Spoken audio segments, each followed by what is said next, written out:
Binatikos ng ilang residente sa Tacloban ang ginawang pagbisita ng Philippine National Red Cross Chairman Richard Gordon sa naturang lungsod. Pinagalitan umano ang mga tao sa loob ng opisina ng Boy Scout at PRC Leyte chapter na hindi malamang dahilan. Ayon sa mga ito na imbis magpaplano ng karagdagang tulong sa mga Yolanda survivors ay nagalit pa ito sa mga tao. Nabatid ang pagpunta ni Chairman Gordon sa Tacloban ay kaugnay sa patuloy na recovery and rehabilitation program sa Yolanda victims.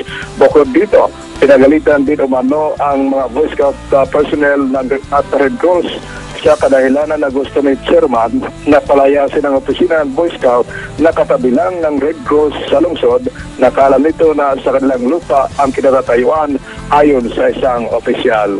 Mula dito sa Tacloban, ito si Jimmy Angay-Angay ng DZRH Network News Center, naglilingkod sa pagbabalita.